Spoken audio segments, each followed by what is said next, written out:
ഈ സിനിമ കണ്ടവർക്ക്, ഇതിനോടകം കണ്ടവർക്ക് അറിയാം, ഇത് ഈ സിനിമയിലെ കഥയും കഥാപാത്രങ്ങളും നിലനിൽക്കുന്ന ഒരു പശ്ചാത്തലം.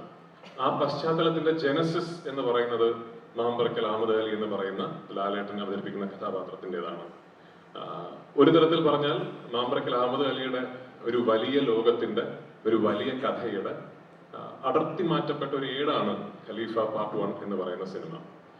അപ്പൊ അത്തരം ഒരു സിനിമ ലാലേട്ടനെ കേന്ദ്ര കഥാപാത്രമാക്കി വൈശാഖും ജിനുവും പ്ലാൻ ചെയ്യുന്നു എന്ന് പറയുന്നത് ആസ് എ ഫാൻ ഞാൻ വളരെ ഹാപ്പിയാണ്, ഞാൻ ഭയങ്കര എക്സൈറ്റഡ് ആണ്. ലാലേട്ടൻ 2 ദിവസങ്ങൾ മുമ്പാണെന്ന് തോന്നുന്നു ഞാൻ ഉൾപ്പെടെയുള്ള ആരാധകരെ ആവേശത്തിലാക്കിക്കൊണ്ട് അദ്ദേഹത്തിന് അടുത്ത ഒരു ലൈനപ്പ് റിവീൽ ചെയ്യുകയുണ്ടായി. അതിൽ പ്രഗത്ഭരായ ഫിൽം മേക്കേഴ്സും വളരെ എക്സൈറ്റിംഗ് ആയ പ്രോജക്ട്സുമാണ് എല്ലാം. ആ സിനിമകളുടെ ഒന്നും ജോണറുകൾ എന്താണെന്ന് എനിക്കറിയില്ല, പക്ഷെ ഒരു മോഹൻലാൽ ആരാധകൻ എന്ന നിലയ്ക്ക് അദ്ദേഹത്തിന് ഈ ജോണറിൽപ്പെട്ട ഒരു main stream mass commercial action cinema എന്ന് പറയപ്പെടുന്ന ജോണറിൽപ്പെട്ട ഒരു സിനിമയിൽ അദ്ദേഹത്തിനെ അങ്ങനെ കാണണം എന്ന് എനിക്ക് ഭയങ്കര ആഗ്രഹമുണ്ട്. അപ്പൊ ആ ആഗ്രഹം ആ മാമ്പറക്കൽ അഹമ്മദ് അലിയുടെ സിനിമയിൽ പൂർത്തീകരിക്കപ്പെടട്ടെ എന്ന് ഞാൻ ആത്മാർത്ഥമായി ഈശ്വരനോട് പ്രാർത്ഥിക്കുന്നു. അതൊരു സ്വപ്ന തുല്യമായ സിനിമയായി ചെയ്യാൻ സാധിക്കട്ടെ എന്ന് ഞാൻ ആഗ്രഹിക്കുന്നു.